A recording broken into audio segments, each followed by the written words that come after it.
All right, so we're talking about the Banshee, and we're Mhm. talking about how it's fine and it's functional, but it's not. It doesn't have that the certain something Je to ne make sais it quoi. the je ne Uh, sais quoi. It doesn't have yeah. that certain something to make it a notable monster that we are trying to propose it as to the player base. They Mhm. just encountered it yesterday in the session that you ran in the Hellmouth, and Mhm. they were scared. Mostly Right. because they've never seen one before, not necessarily because the monster itself is scary. No. No. And And yeah, go because ahead. it's mechanics, and because it was when this I think was comfortable. I think it was still a very good debut of the creature because the mechanics that the Banshee has are very similar to mechanics that they have seen elsewhere. Right. Its charge up action is very similar to Omnigul's, with the Oversoul Visage. You shoot the orb, it pops. And then it doesn't do the thing. They never saw as a point. They never saw what happens when the visage pops. Or like when the Banshee completes its charge of action because well, they tried to damage the Banshee while doing it, couldn't. So then they shoot the orb, and then the orb breaks, and then they can shoot the Banshee again. So, Yeah, yeah. but yeah, like you were saying, because it was the first time, they were definitively scared. Just the fact that it was able to dump blights with higher damages than they had ever seen a wizard capable of dumping a blight at was certainly a scary point. And of course, the fact that it can cast spells on a legendary action. So it is a phenomenally terrifying spellcasting platform just from the sheer volume of spells that it pumps out. What I was noticing from the GM side of things was I think we could roll, especially since this is meant to be a more venerated, kind of older hive wizard, basically. It's in that kind of morphology. We could give us some spicier spells, and not just because we're not in 5e's spellcasting economy where it's basically I need spells that have effects that completely cripple a person or do so much damage, like their DPR is off the charts. We can pick the funny spells because I mentioned this before, but I'll say it again here. None of our guardians have counterspell. They They don't don't have have the counterspell. ability to Yeah. just negate some of the funkier stuff. Um, so Which yeah, means that we as GMs get to actually create interesting scenarios, and it's not uh there's like you could see, like you could very easily see the narrative behind counterspell. It's my magic is so powerful it can stop your magic from doing whatever the hell you're trying to do, and that does have a narrative impact. hmm We've all watched the movie where the bad guy is about to do his ultimate move, and then the hero interrupts him, and that's yeah, that's a counterspell, and that's we even do that with our charge up actions with our monsters. right, Like that has exactly. a place, but hmm oh my god, when you're playing regular D&D, because the monsters are balanced assuming the spell occurs, but the Yes, players have so many resources to stop the spell from occurring, and because the spell doesn't occur, the monster feels like wet tissue. yep, exactly. And this is why more often than not, at least when I was running my 5e tables, I would if I ever had spellcaster bosses, they either had extremely devastating mooks with them, right? They had beefy hustle around them, right? And or they were spellblades. They were just as capable of rolling up their sleeves and throwing hands. They're like Armstrong from Full Metal Alchemist, Yeah, right? Like yeah. if that guy's alchemy fails, don't worry, he has a backup plan. Yeah, Uh, it's his right yeah, it's right hook and left hook, right? yeah, exactly. Um, but here we don't have to worry about that, like and it's the same thing that kind of happens in like MTG as it does in 5e, where it's like on paper it's like, yes, counter spells and spells, it's this great duel of magic, but it kind of turns into both parties staring at one another blinking while doing funny hand gestures, and mechanically it's not compelling. It relies a lot on narrative might to work. And not every GM is good at that. Right, for sure. Which is why you always keep the real narrative crusher in your back pocket, and counterspell healing magic. Do it. Everyone that says that you shouldn't do it, you should do it. I'm gonna get hate for it, probably from our players for even suggesting it, but you should do it. You should do it. If you want your players to hate someone, counterspell healing magic. And if you want them to loathe that creature, counterspell a resurrection spell. Do it. Be bad. This is you can cite me, and if your players get mad, you can send them my way. And I will tell them that you're doing a great job, because you should do that. They're bad guys. Play them as bad guys, right? Yeah. It's like when we were growing up. It's like when we were growing up, and it was like, oh, villains can be bad, but they shouldn't curse. And it's like, why? They're already chopping people's. That always. Oh my god. Yeah. That always slays me. Like, they're already chopping people's heads off, and they can't drop an F-bomb. Yeah, it's crazy. Yeah, it's insane. No. God, absolutely insane. Yeah. But anyways. morally repugnant, but clean lexicon. Yeah.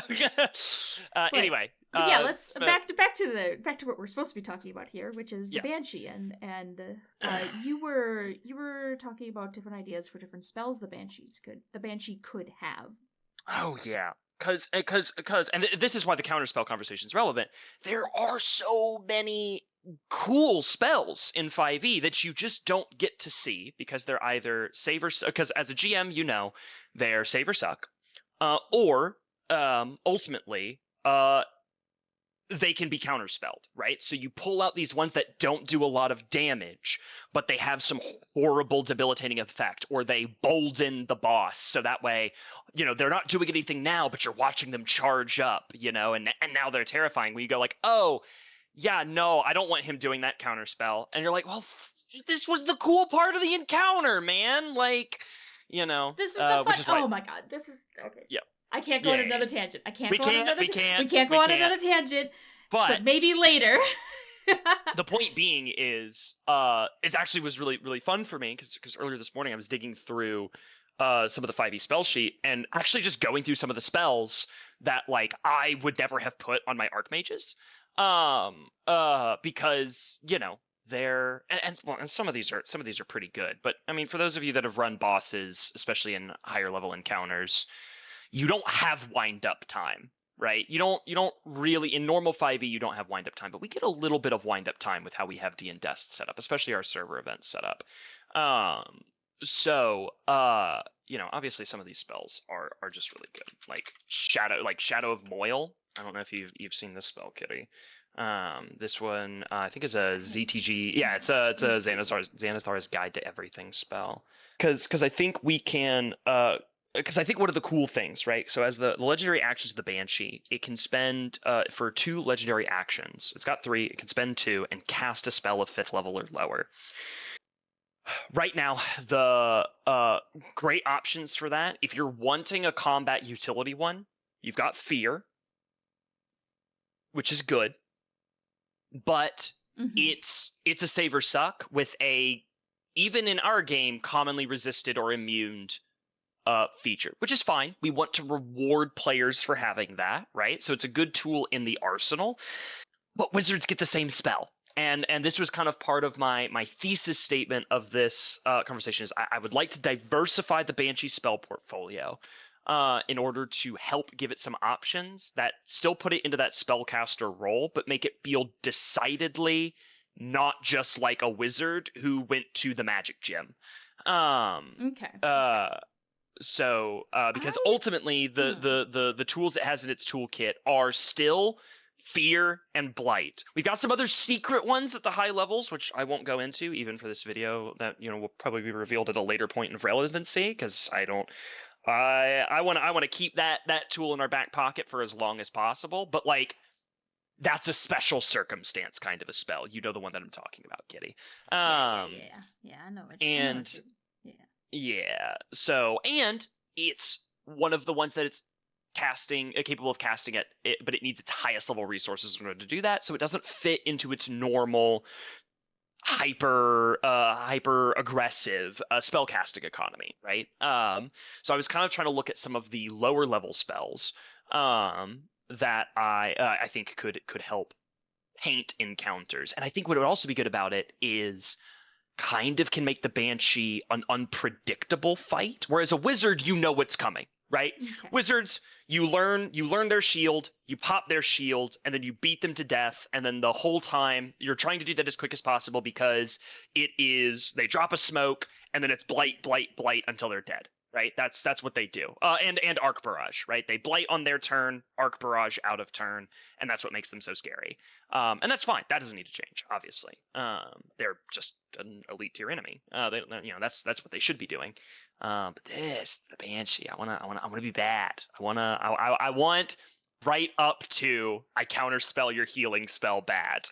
That's what I want. You're gonna take your own advice here. Got it. So there's a couple of things that I want to step back and I want to look at just in reference to this one spell. So whenever I'm running a big boss monster, the problem that I always seem to have, at least for my GM style, is that there's either not enough to do or there's too goddamn much to do. Sure. So if we look at our monster right now and we look at the way that it's set up, it has this super cool charge up action that you want to do, because that is the thing that is going to make it the scariest mofo on the battlefield. But if you take the charge up action, then you don't get to cast any other spells. Right. So it's been a while since I put together the Banshee stat block. I actually think it's been like a year and a half since it got put together. It was made around the same time as the Executioner. It just took forever for us to actually use the Banshee.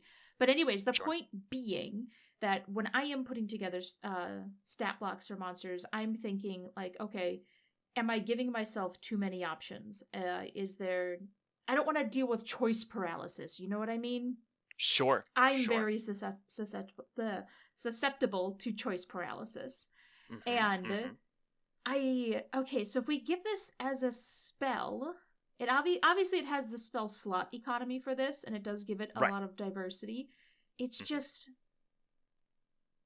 I almost wonder if it should be rewritten to be a psychic damage, so it can actually play into the other features the Banshee already has. Which, I think that's fine. Yeah.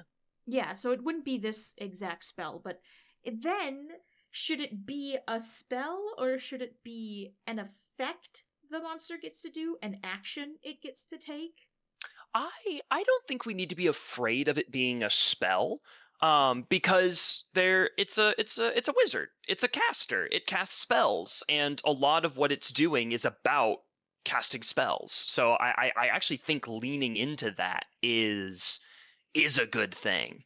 In my opinion, and we don't gotta bloat its spell list a bunch. I just want to put some other.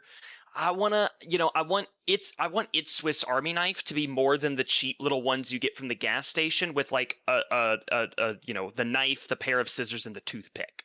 Right? Like, let's give it a screwdriver and an awl. You know what I mean? So with that in mind, then, what I would love to ask you is, besides this spell, what other spells were you thinking? I want to just lay it all on the table. Yeah. What were you thinking of shoving into this monster? I think I kind of was looking at a little bit of a wider list, knowing that some of these would be hits and some of these would be misses, but just putting them all out there. I think Innervation is a great one. Innervation is basically it's very commonly referred to, and the 5e community is not wrong about this, that it's basically just slightly better Witch Bolt. But I think it communicates the vibe of Hive magic very, very, very well. Basically what it is you pick a target, they have to make a dexterity saving throw. If they succeed, they only take a little bit of damage and the spell ends. If they fail the save, the tendril sticks to them, right? The darkness in this case would be like soulfire, Mm. right? But what it does is it basically allows the Banshee to, as an action, pulse the spell again, and then they take the damage of the spell again. Sorry. It's similar to damage increases by 1d. Is this similar to Witch Bolt or that one? Yes, that's what I was saying. Yeah, That's what I was saying, is that it's basically better Witch Bolt, but it's necrotic damage, and the Banshee heals for half the damage taken. Okay, all right. So that answers my second question. Okay, keep going. Yeah, it gives so but it's also a concentration spell that isn't just the darkness, right? That isn't just the Shroud of Darkness, which is a very good spell, will see use, but it's also, we can give this thing something else to concentrate on. If it wants something very defensive, I think Shadow of Moil is a good option, right? Because, if it recognizes it's got a bunch of melee guys or people who are using, a party of strikers are rushing it, great, Shadow of Moil, right? If there's somebody in the back line that's desperately trying to, like, for instance, would have loved to have cast this on the Sunbreaker who's taking recoil damage to heal his friends with Enervation, or with Inner Flame, excuse me. Hit that guy with Enervation, so now he has to think twice about healing. And yeah, stuff like that. And here's the other thing, Kitty. While the concentration spells are also really good stuff, because you're right, while doing a charge up action, the Banshee can't do anything else, but concentration effects, if I'm correct, still stay in effect, don't they? So long as the charge up action doesn't require concentration, yes.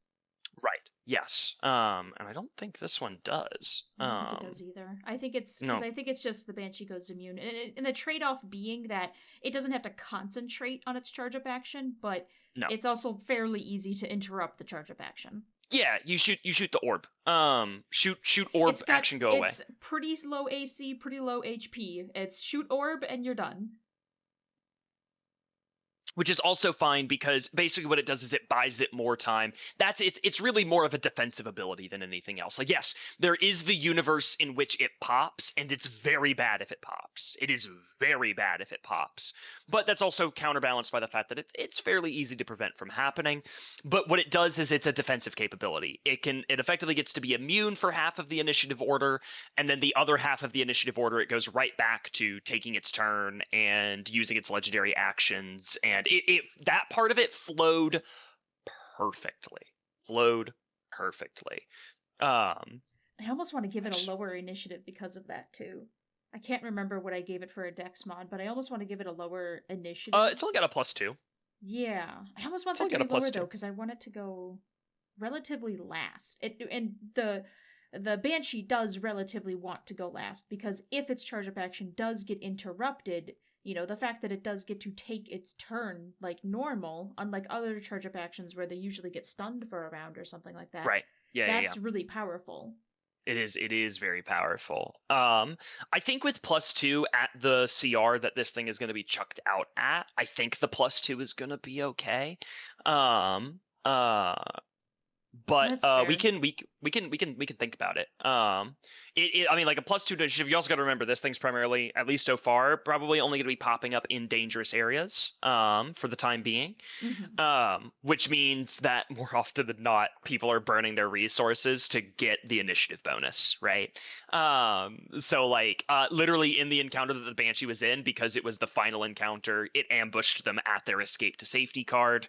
So they're at the door, they're on their way out, the Banshee rifts in with all of its reinforcements and attacks.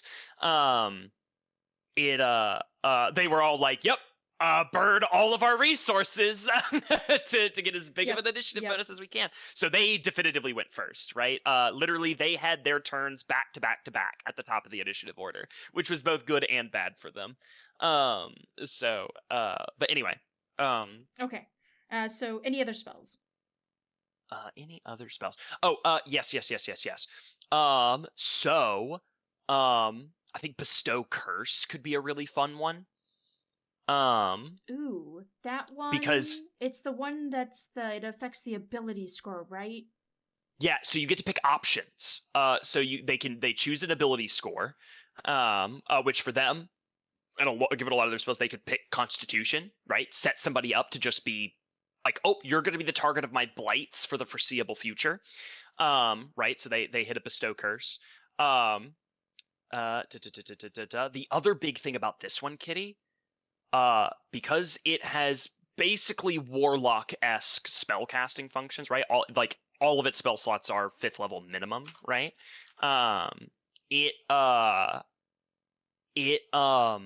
When Bestow Curse is cast at 5th level or higher, it's no longer concentration. It gets a duration of 8 hours. Ooh, okay. So even if you survive the encounter, the only way that this goes away is if you survive the duration or somebody can remove curse. And we're in Destiny. We only had one person who could cast remove cursed, and she gone.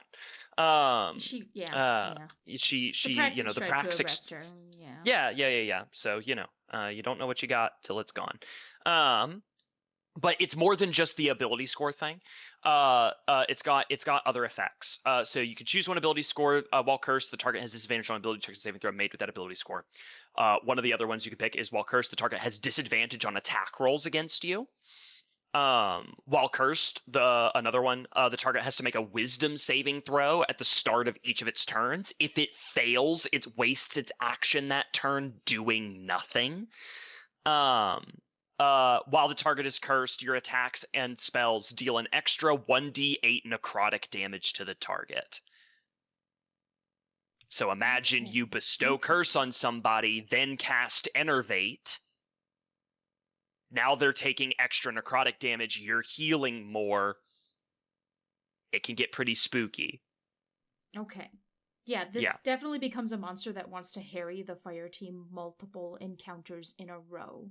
Right. Shows up, drops a couple of bestow curses, and then just pieces out. And for that reason, it'll get its spells back. I almost want to give it like blink or something. Oh, I mean, no, we can be bad. We can give it Misty Step. That's fine. We could give it Misty Step. Yeah. Kitty, we could give it fucking Dimension Door. We could give it Dimension Door. Fuck yeah.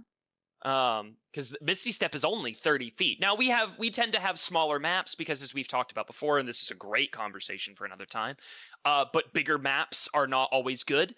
You have to design for the bigger map. You have to make sure that your players can actually move across that bigger map. Otherwise, it's just a shit ton of it's wasted space.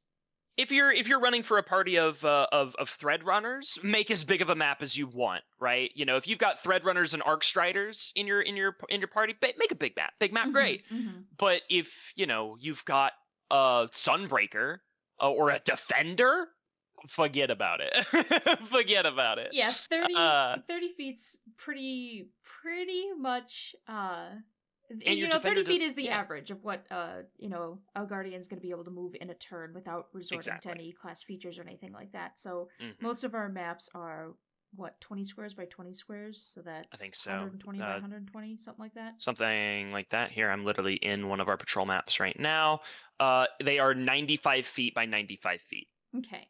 Yeah, so that's in, all the years that we've been doing this, that's been, like, the good middle ground size where your speedy characters get to feel speedy because they can get from one side to the other, but the slower characters aren't completely left behind. Exactly. And then we, of course, have verticality, so that way you're looking at your sniper rifle and going, why do I even have this when, because, if there's a wizard decides to fly 60 feet up into the air, well, you're going to be really happy that you have a scout rifle or an LFR or, something like that, right? We got to talk about that another day, too. We got to just talk about how we do the design maps and the height planes and all of that. Oh, yeah. Absolutely. But anyways, Banshee. Fuck, we can't. Banshee. Yeah. Oh, other thing I would love to do, by the way. All of the Banshee's cantrips are flavored. They're all flavored. They are, yes. Okay. Give me Chill Touch. That's Hive Majors Banshee. Okay, perfect. I'm in here with you. So Chill Touch. It's oh yeah, there you go. you read through that one, Kit Kat. It's I am familiar with Chill Touch. I know I figured as much. It's been a while since I've actually had a party that's cast this spell, but this used to be a regular for a group I ran that had both a sorcerer and a warlock in it. Yeah. And I actually love when I loved when my party would have somebody with Chill Touch in it, because what that lets you do, and this is another thing that we could talk about, but playing to your, because this is just generally good D&D and GMing advice, play into your party's strengths, hit your tanks, right? Yeah. One of the things though is that you look at what your players pick. And usually if they're worried about those tactical options and they're picking them, that is basically an invite for you to, they're showing you where they want to be hit, right? So like if they're like, you know what, I hate the idea of an enemy being able to heal, I'm going to take Chill Touch. If you as a GM go, oh, I got a guy with Chill Touch, his cantrip can just turn off healing effects. Yeah, man, throw in healing effects. Do it, because the moment he gets to bust out his cantrip and feel like he made a good tactical decision, that's fun, and your players had fun. Mm-hmm. Do it. Do it. I cannot encourage it enough. So yeah. But Chill Touch, because of that ability to turn off healing effects, and it's not a condition, it's not scorched. They hit you. Oh yeah, Sunbreaker Warmth, Sunbreaker Sunsinger combo. Sucks to suck, dude. Yeah. And because it can cast a cantrip as one legendary action, which again just gives you more tactical options. Maybe I don't want to cast a 5th level spell with 2 actions. Maybe what I'll do is Chill Touch, Chill Touch, Chill Touch over 3 different turns. And now 75% of the party can't heal. That would be actually devastating, especially for a lot of our usual groups that go into a dangerous areas, which I consider as a developer an absolute win, because one of the cultural problems we have surrounding dangerous areas is people feeling like they need specific class builds to be successful, when we know that's not how they're designed. But to the players, they don't see what we see. They don't understand the monster stats in the way that we understand the monster stats. All they can react to is what the dice rolls have given them. And the dice rolls have given them the information that makes them think, okay, we need a Sunsinger, we need a Sunbreaker, we need a high DPS option, and then we need some bastard who can stay invisible. And you basically just described Silent Night for the most part, and yes, I did. And a lot of fire teams after Silent Night who model themselves after that, where it's like it's either gonna be like dual Sunbreaker, or I've even seen Healing Gunslinger combined with Sunbreaker. Like, there's because every gunslinger cries whenever they have to cast Healing Grenade, but it feels better when you have a Sunbreaker. You have that Sunbreaker who can make it super impactful, so it doesn't feel like you completely wasted your 300,000 damage action instead. Or your showman, or having the tenacity option to be able to cast a power as a bonus action. Hey, congratulations! Healing Grenade plus 2 points of tenacity gives you ranged rift. Basically, gives you a ranged rift. and there's Healing Gunslinger is viable. And absolutely. You want to play your cleric with a gun, man. But the point being that our player base has unfortunately come to a very narrow-minded conclusion about how dangerous areas work and what's good in a dangerous area. And part of what we can do as developers is not just design the area so that, any class combination can work so long as you are playing into your strengths, but also having material in there is, just like Chill Touch that you want to do right here, that makes the perceived meta not viable. Because now you have this whole, like, when you're looking at a Night Stalker, the Night Stalker does not give a shit about Chill Touch. I'm gonna be so real with you. No. The Night Stalker does not care. Number one, hang on. The space of a creature within range. Does that... Do you need it? Well, it doesn't say you have to see it, but with their ability to hide, you're not going to know what space they're in. And that's kind of how the Night Stalker gets around it. Yeah. Which effect was this that you were looking for? The chill touch. You create a ghostly skeletal hand in the space of creature within range. Yeah, you make a ranged spell attack against the creature. So first of all, if they're invisible, it's going to be at disadvantage. Second of all, if they're invisible and they're hidden, which is what Night Stalkers and Arcstriders are wont to do, you're not going to be able to target them. Period. Yep. Both of those classes are the classes that tend to get around the healing thing by not needing to be healed. Is sort of their build. It's like, I know your Sunsinger has a lot of healing options because, they are the clerics of Dungeons and Destiny, but also because they don't have a lot of ways of mitigating damage except by healing. And then you look at defenders, they have ways of mitigating damage, so they're actually they have a very narrow pool of how they can heal. And as Reneth has found out, it is pretty powerful. But I hope Reneth tries other builds too.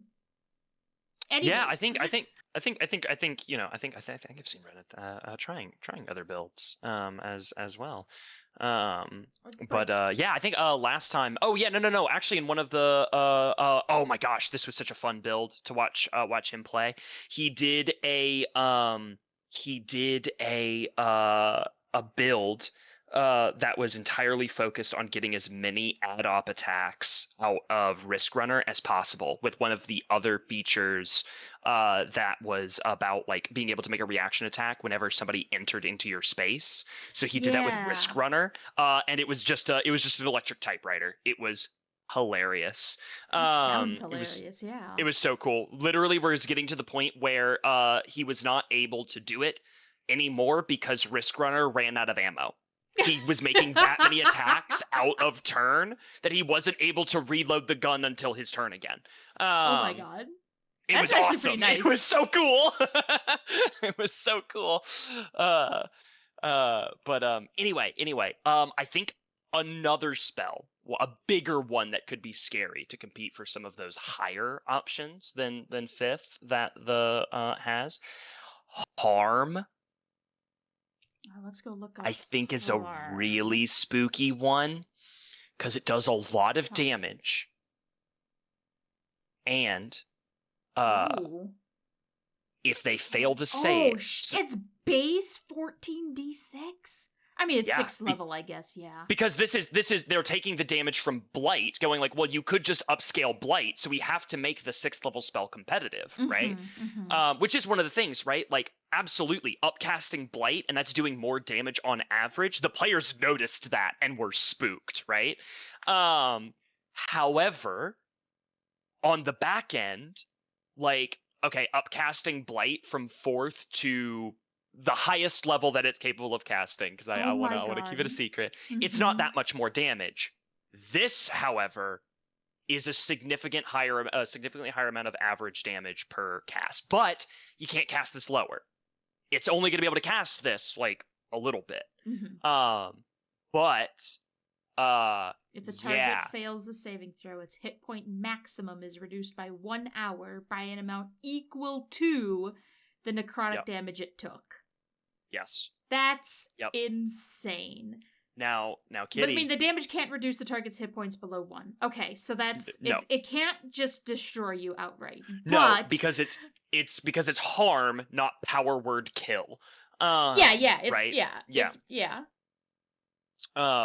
We would also need to figure out how this spell particularly works with. Does it take from shields and then red bar, or I always get whenever I'm just having a conversation about it and not thinking about it, I keep it straight. But for our audience, Kitty, break down the jargon of shield points, blue bar, red bar, and then total. We have words for those specifically, and I definitely know them. But you should probably inform our audience while we have this robust discussion about what would be reduced by harm. Oh my god. Because I would like to reiterate, I definitely know. So Guardians have 2 pools of numbers that govern how well they're staying on their feet. The first pool is their shield points. Any damage they take goes to their shield points first. After that is their health points. If there's any damage remaining from, if they take damage to their shield points and shield points go to 0 and there's any damage after that, that carries over into health point damage, and all future damage goes into the health points. So you do the damage to the shield points first, then the health points. It is possible to get over shields as a 3rd hit point bar. And then in that case, damage goes to your overshields, then to your shields, then to your health. If your health is reduced to 0, you die. And as a Guardian, that's not that big of a deal. Like an Adventurer, a 5e Adventurer, you go to 0. You're not dead, you're just dying. Guardians are dead when they go to 0. But the death ends for them if their ghost resurrects them. It's so on and so forth. But the point being, cumulatively, all of this together is referred to as your hit points. So there's 3 different types of healing you can get. 4 if you count overshields as a type of healing. There's shield point healing. So most of the healing in the game is actually shield point healing. Your shield recharge roll is shield point healing. Warlock Rifts, that is shield point healing. There's also health point healing, which is different from shield point healing. Medical toolkits only heal health points. They don't heal shield points. Yeah, you can't use a Band-Aid to fix shields. Yeah, you can't use a Band-Aid to fix your shields. And then, as I said before, there's overshields, which is temporary. Overshields only last for a maximum of 1 minute. They don't last longer than that, so make use of them while you can. And then hit point healing is the amount that you recover when you recover hit points goes into your health first, and anything left over goes into your shields. You cannot overflow into overshields. Overshield is technically a condition, which is why I don't consider it a type of healing, because it's not healing. It's just a condition you can acquire. When you take hit point damage, it's effectively the same thing as any other type of damage, which is it goes into your overshields, and then it goes into your shields, and then it goes into your health points. So harm would damage the same way a shock rifle would damage. There's nothing actually unique about the way that, the spell is written as hit point damage, even though we in D and Destiny have the 3 different pools. Sure. Yeah, that makes sense to me. So effectively, if somebody had 50 shields and 25 health points, what would happen then if they took, say, 60 damage from harm? I don't even think, well, that's technically mathematically possible. We'll say they took 60 damage from harm.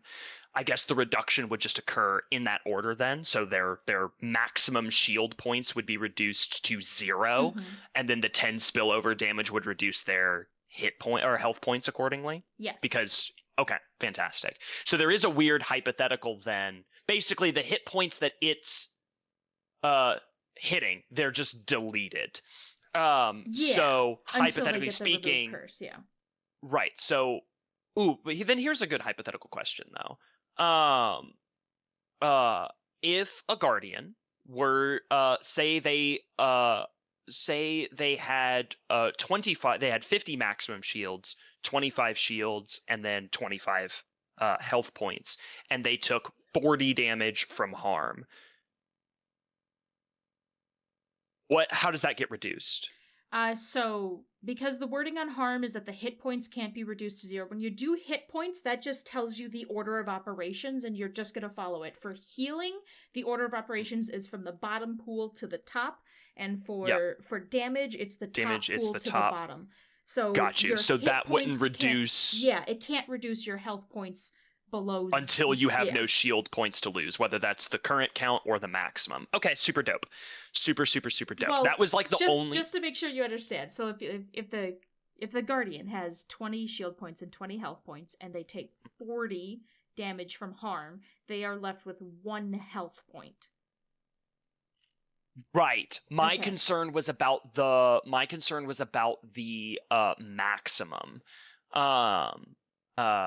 So it would be the individual pools affected.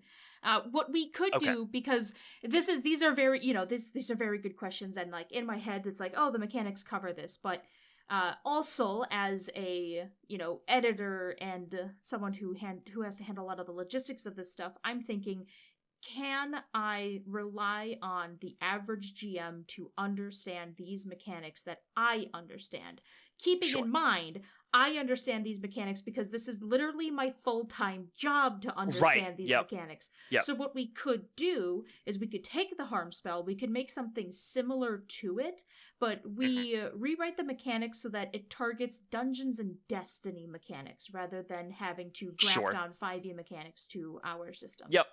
And then, because in my brain I was thinking we either could include that as a segment, like that would be a block that we would add effectively to, the second edition PGB, basically, of, by the way, in any circumstance where your maximums are reduced, reductions occur in the same manner that damage is taken, which is to say, if your maximum hit points are reduced by 50, you reduce from your shield points until you run out, and then it goes over into your health points, right?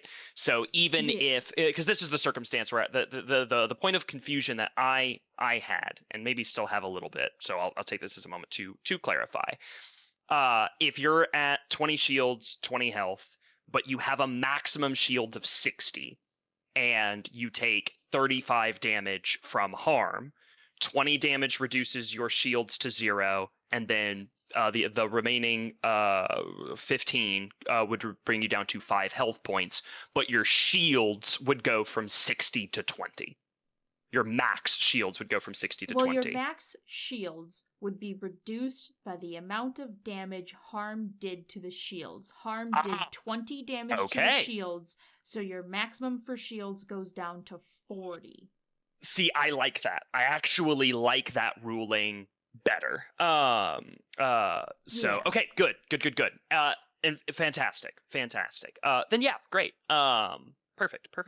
Then I think harm, jumping back to our Banshee here, I think harm as a 6th level, fantastique. And I was trying to see if there was something else. I don't think we need to really give it two more. I did have some questions in regards to some of the, because obviously necromancy spells in 5e, especially the higher level ones. We got a lot of ones like negative energy flood, circle of death. Well, I mean, to be fair, we could also just throw circle of death in there. Circle of death is basically necrotic fireball, but in a 60-foot radius. That's it's 8d6 necrotic damage in a 60-foot radius. I think it's a little overkill. The size of that is very overkill. I mean, that's literally a 60-foot radius. If they just target the middle of the map, that hits everyone. It does, including all of their allies. Right. So I think that one's a little. We could, maybe that's one we keep in our back pocket for like an even more souped up Hive spellcaster at a later point in time, something right? You're supposed to fight on a bigger map. Right, yes. Or an enemy that we really, really want to illustrate. I mean, don't get me wrong, we could throw that on a hive that is empowered by death around it, not just of enemies but of allies, because tithe is tithe. And so, they don't mind circle, they have an entire wave of thrall go running in. The thrall does all of their stuff, and then they circle of death it, and then you just watch them get, I don't know, I'm going to say overshield, but like they get overshield equivalent to the amount of thrall they just, like the amount of things that die when they cast spells. Like, that'd be really spooky. But you're right. I think it's a little much. But spells like negative energy flood and things like Finger of Death, these are spells that do large amounts of damage in either an AoE or a single target, but when they kill things, they turn into zombies. Okay. And that's not very, that's awkward and not very Hive, but I'm wondering, that's Nocris, not Hive. Yeah, that's Nocris. I mean, we could keep that in our back pocket for Nocris, right? But how do we feel about effects like that? Because obviously in 5e, that's Finger of Death is in that category of things like Power Word Kill, where if you get hit by Finger of Death, you're a zombie now. You cannot be resurrected. Like you're a zombie. You've been killed. You've been permanently killed. Yeah. So, and that is actually okay. yeah. Because Guardians are already dead. And they, we're dealing. Guardians are basically zombies. Yeah, they're basically already zombies, and in the Dungeons and Destiny setting, we're not dealing with magic the way D&D 5e handles magic, because we do have spells, we do have spell casters, but we also have the paracausal forces of the light and the dark. We have the void, we have the arc, we have the solar. We've got Strand, we've got Stasis, we've got possibly Strife in the future, who fucking knows? Yep. Anyways, the point is, bringing something back to life, it can't work on a Guardian. A Guardian cannot be fingered, and I don't think a ghost could either. I don't think any paracausal creature can be brought back as a zombie. So, like, you might This was my assumption as well. Yeah, you might be able to bring back, Devrim K, human guy over there. Yeah. But you're not actually going to be able to Finger of Death and bring Crota back, right? Yeah. Ascendant Hive's new security measure is to keep a wizard with a prepared Finger of Death spell hiding in the corner, and when he gets low, they just kill steal and he comes back. Yeah. Well, there's a reason why the Hive consider that heresy. Yeah, there is. It's kill stealing, for fuck's sake. Yeah. That's my tithing you're taking. Exactly. Yeah, not only are you stealing tithe, not only are you breaking the ordning of our entire hierarchy, it's also directly necromancy and bringing things back from the dead, and they don't believe in that. Unless if it's through their convenient loophole of Ascended Planes. But that's different, we promise. It's totally different. It means because I'm powerful enough to have an Ascendant Plane. That means I get to have that, and you don't. I didn't cheat death. I superseded it. Yeah. It's different. It's not a phase, Dad. It's different. But anyways, but the general concept of you do damage to a Guardian and something about that Guardian changes. There's a variety of different ways that can happen. There's like just spitballing some random ideas.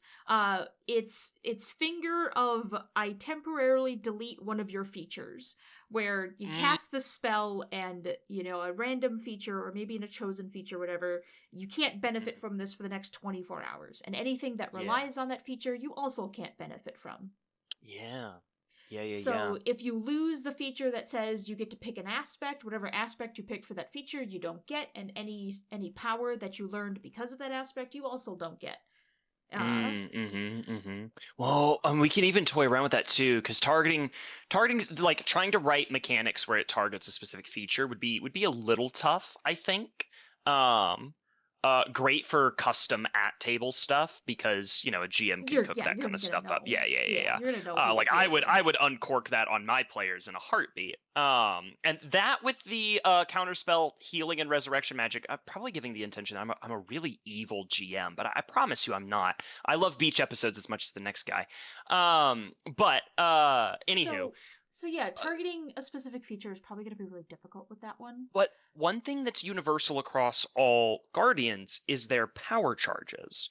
And we already have well codified in our mechanics that the Hive like to target, they like to sap the light from things. We've got, they like to sap restoration points, they like to sap power ability charges. So, we could really do something imagine a spell that works if it's Finger of Death, but it's like a contest of paracausal wills, right? And effectively what it is the Banshee or some other high-level Hive conjures up the spell, fires it in a bolt of soul fire or Hive magic at the target, and it's basically a duel, right? This is now a duel of power, and basically, the Guardian that's hit, they immediately have to make a saving throw. If they fail, we could go balls to the walls with this. If they fail, we pull our blade bearer mechanic, right? If they fail the saving throw, they die, unless they spend an ability charge and then they can they can try to make the save again. And if they fail, it's the choice again. So just like a trap card, huh? You just want a monster that does the trap card? I mean, basically, kind of targeted though. And and at that point too, we could literally tie in the flavor of the spell to being something like the projected magical strength of the sword logic, right? This is sword logic being made bare in the magic. You're opening up a contest of strength between the caster and the target. You know what I'm saying? And how do you feel about the idea of, because I do like the soul trap card that you used in sessions yesterday, and that's the one where they get into the trap, they either take the damage or they spend a power charge. And with the area they were adventuring in, they don't get their power charges back on rest. So brief rest, they don't get those back, which means the next encounter they're going into, they're down whatever power charges, and they just got to recharge them normally. Anyways, I do like that effect, and I do want to keep that as a unique card effect. Okay. And I do also like the idea, please bear with me for a couple seconds here. Always. Okay, so targets a creature. The creature has to make a power saving throw against your spell save DC, the wizard spell save DC. If they fail, they die, or they can spend a power charge to succeed instead. This corrupts that power for the next 24 hours. I like that. So now, what's the definition of the corruption in this case? Ooh.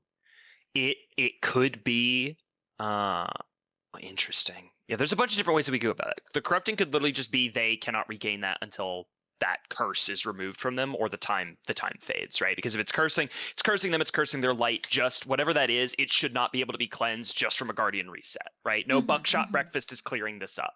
I think but there's other ways that we could do it. It could just be they lose the charge and they cannot regain it for as long as they're cursed in this manner. It could also be that whenever they would recharge it, they take damage. They have to choose between recharging it or taking damage. Or whenever they cast it, they take damage.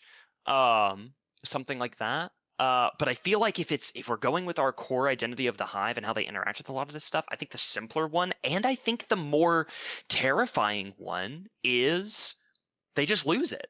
It's just they're cursed, and this Hive has stolen that light, and it's been siphoned out of them. Okay. Yeah, we'll do that one then. Which is just they can't. Go ahead. I was going to say, we could even follow Bestow Curses, kind of upcasting, right? And if we make that like a 7th level spell, right? Like, at 7th level, it removes that charge for 24 hours. The curse lingers for 24 hours or something like that. Maybe we could even do longer if we wanted to be really, really mean. It is a 7th level spell, right? And they're only really losing one ability charge. And the Guardian is even giving that one up, right? They get to choose. It sounds like they get to choose what charge they're losing, right? Because otherwise, this Hive is going to pick their super every single time. 9 times out of 10, they're going to pick the super. But what we could do is we could make that we cast at 7th level. It's a week. They lose it for a week. So for our server event, they for a week, right? Which might not come up. Might come up though. If they've it might come up.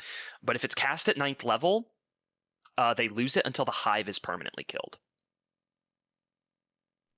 That is so diabolical, and I love it. I knew you would. No. I knew you would. Well, it's because we have the same brain. So we do. Yeah.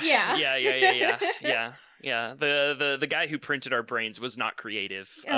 He just hit the copy button. For real. The only difference is whatever Dirt and Dust got out of on the shipping process, but. But, That's right. Okay. All right. Okay. So now.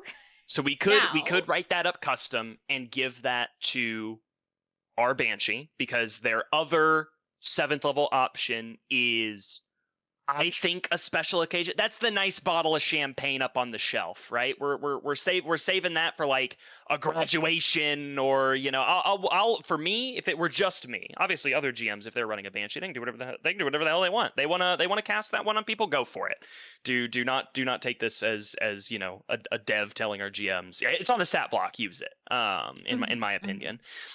For me, if I'm running it, if it was just my table, I'd probably save it. That's a special bottle of champagne to uncork for later. However, I would like to give another 7th level option for the Banshee, so that way its 7th level slot isn't just for upcasting, because that's potent, but it's not spicy.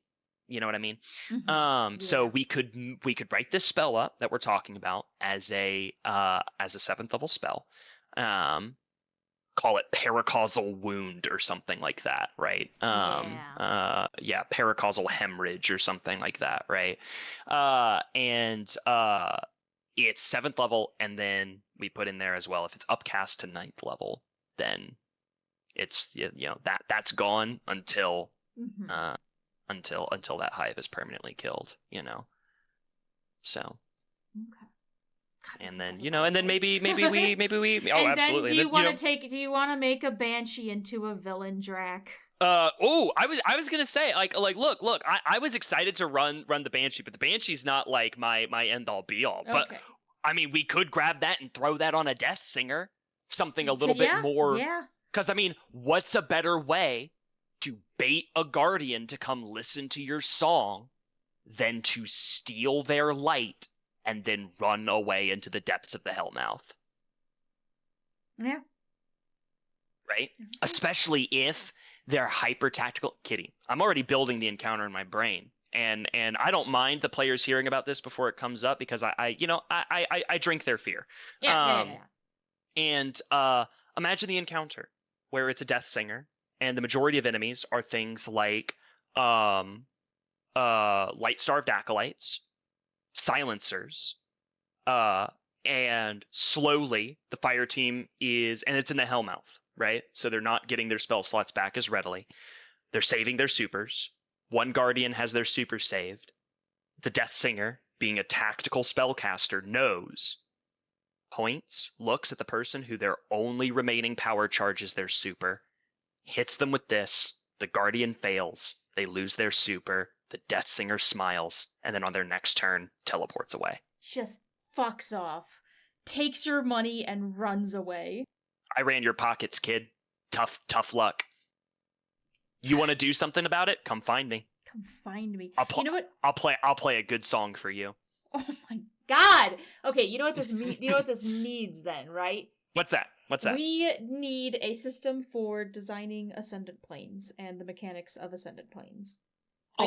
Dude, the Ascendant Plane, the Ascendant Realm is one of my favorite things in Destiny.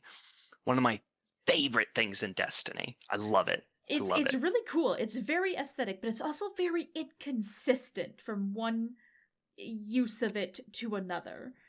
We would need something far more definitely consistent. It's definitely more of a Tolkien-esque magic system than like a Brando Sando magic system, right? Yeah. Like there's no rules. The only rules are there's no rules. It's Calvin Ball in the Ascendant Plane. It pretends it has rules, but there's no rules. And for the purpose of what we're doing here, though, we're trying to get 12 GMs all on the same page for everything they're trying to run. We do need more rules. Well, what we can do is similar to the and I'll name drop it here as a little tickle to the ears of our listeners.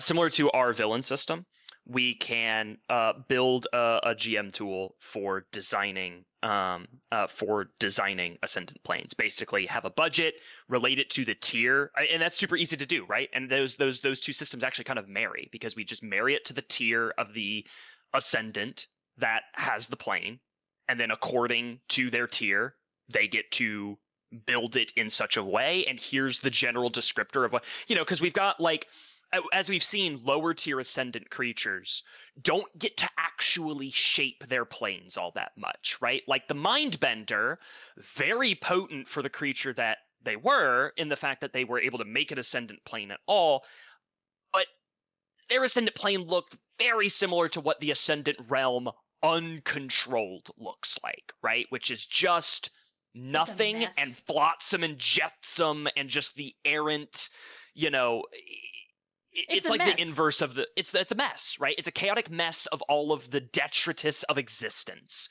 right? Because it's just whatever slips through the cracks, more or less, right?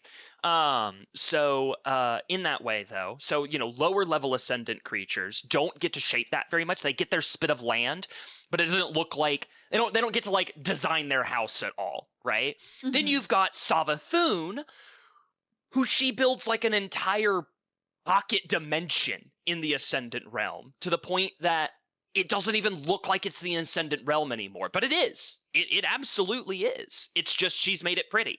You know, she put up walls, she decorated, you know, she got an interior designer. There's air fresheners and candles, also lots of hive magic and shit. But you know, it's pretty, right? It's pretty. Yeah. So in the same way that Mara, with, you know, anchoring a lot of the Dreaming City in the Ascendant realm, you know, it's built like Awoken architecture, right? It looks like a continuation of the Awoken City, to the point that kind of similar to Crota's Ascendant plane in the Hellmouth, or Oryx and the Dreadnought. Dreadnought special, obviously, because Oryx is the Widower's favorite boy. Okay, so hang on. There's a rule we've already been using in New Light, which is that ascendant planes have to be anchored to a physical space relative to the size of the plane. It doesn't need to be a 1-to-1, but it's you can imagine it like if your ascendant plane is 100 meters, you need to anchor to something that's at least 50 meters. That kind of situation. Yes, and that's why Crota's is anchored to the moon. The Hellmouth. Yeah, the moon. Yeah, entirety of the moon. Well, it's anchored to the entirety of the moon. It doesn't need the entirety of the moon because it's at least that minimum amount. Right, absolutely. But yeah. I can anchor a rowboat with just a small bit of rope, but a U.S. super carrier, I'm not getting away with anything less than the chain's the size of a small house. But yeah, exactly, exactly.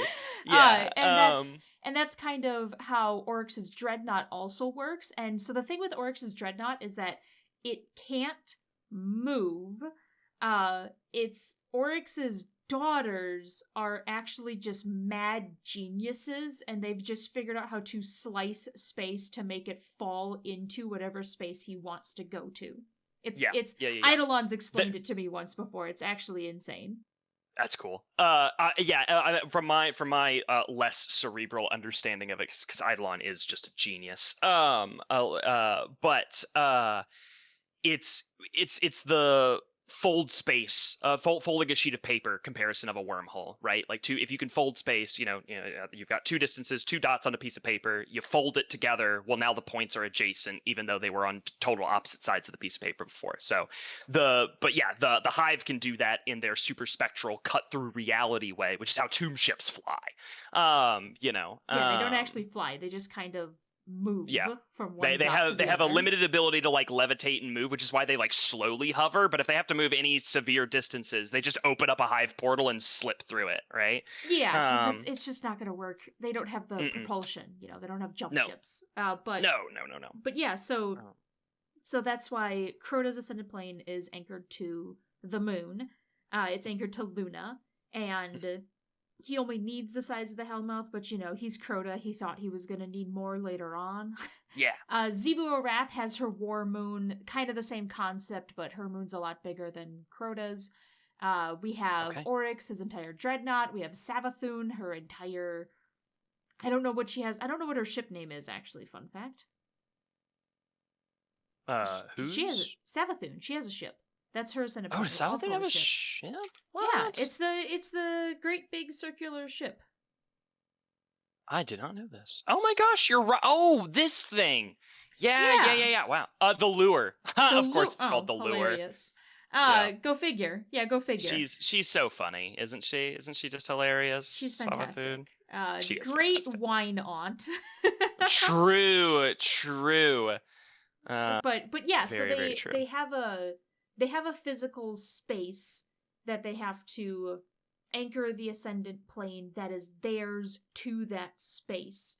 And if they don't have that, they don't have an Ascendant Plane. Yeah. Fantastic. Okay, very cool. So awesome. Yeah, so we can absolutely create a system for fleshing out the Ascendant realms, and I think that'll be great too. I think that'll also encourage our GMs to potentially want to run some of these Ascendant Hive, because I know that that's one of those hanging kind of swords of Damocles in the lore of these characters. Is oh well, if this thing exists, there needs to be an Ascendant realm for it, because that's where it goes to come back. And we know our players, anytime they see a hive pop up that they know is Ascendant, they're like, great, where's the door, let me kick it in. This guy's not coming back.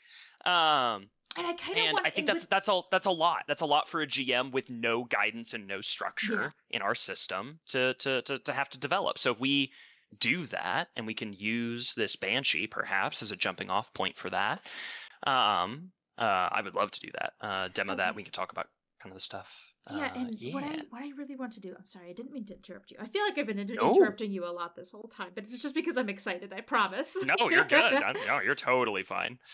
What I really want to do is I want to have a lot more structure to Ascendant Realms, and I don't want it to be like, oh, drink this tincture of Queen's Foil and you can hop through the door whenever you want. Like, we could do that, especially with the House of Wolves and the Reef opening up and all that. We could do that if we needed to, and it's fine.